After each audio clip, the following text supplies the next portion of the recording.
Finding great candidates to hire can be like, well, trying to find a needle in a haystack. Sure, you can post your job to some job board, but then all you can do is hope the right person comes along. Which is why you should try ZipRecruiter for free at ziprecruiter.com/zip. ZipRecruiter doesn't depend on candidates finding you. It finds them for you. Its powerful technology identifies people with the right experience and actively invites them to apply to your job. You get qualified candidates fast. So while other companies might deliver a lot of hay, ZipRecruiter finds you what you're looking for. The needle in the haystack. See why 4 out of 5 employers who post a job on ZipRecruiter get a quality candidate within the first day. ZipRecruiter, the smartest way to hire. And right now, you can try ZipRecruiter for free. That's right, free at ziprecruiter.com/zip.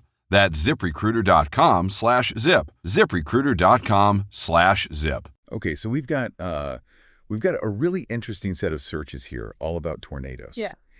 And we're calling this a deep dive because we're going to try to go deep on what these searches are telling us about how people are reacting to, the threat of a tornado. Yeah. And maybe even how we look for information in general during a weather emergency. Yeah. And I think one of the things that really stands out to me is just how many of these searches are for really specific places. Like, we see Lake City a bunch of times, Monnet Bay, Jonesboro, Truman, all these places in Arkansas. Yeah. And then, of course, Nashville keeps coming up, too. Yeah, like Lake City. Right, exactly. Lake City tornado. Yeah. So it seems like people are really focused on what's happening in their immediate area.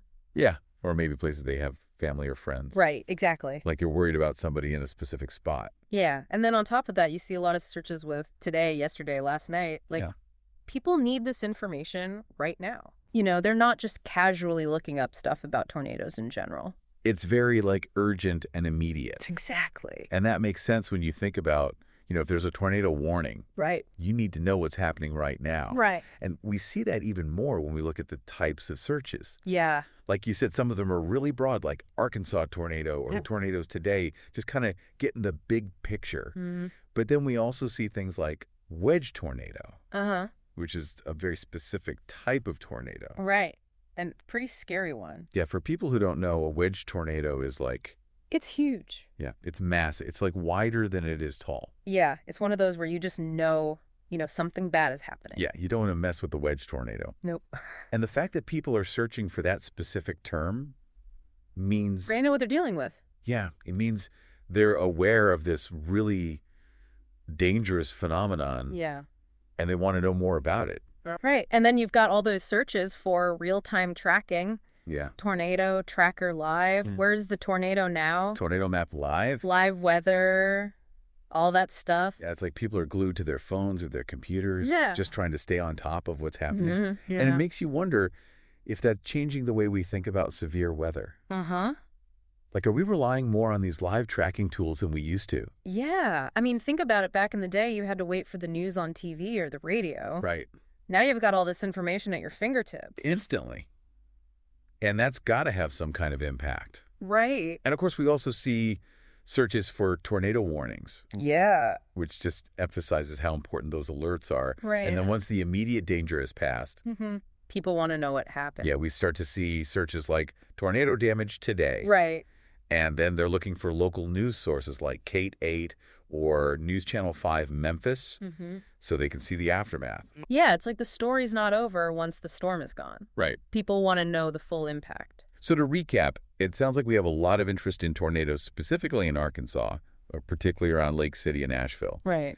And people want real-time information to stay safe. Yep. And then they want to understand the damage after the fact. That's it in a nutshell. So what does all this tell us about how we deal with these kinds of events in the digital age? With all this information available instantly, are we better prepared, or does it create new challenges? That's something to think about as we wrap up this deep dive. Thanks for listening. Thanks for having me. Today is your lucky day. Today is the day that our $3 website works for you, paying you directly to your PayPal daily. Imagine $3 ongoing continuous payments to your PayPal account. Imagine falling asleep and waking up to $300 in your PayPal account. How would this make you feel? How could this help you? What bills could you pay? What kind of fun could you have? What does that retirement look like now? All for a one-time payment of $3. This website is DFY done for you, fully built and completely hosted, and never stops collecting payments for you. You have spent $3 on coffee on a regular, but that coffee won't help you create multiple streams of income. Click the link below.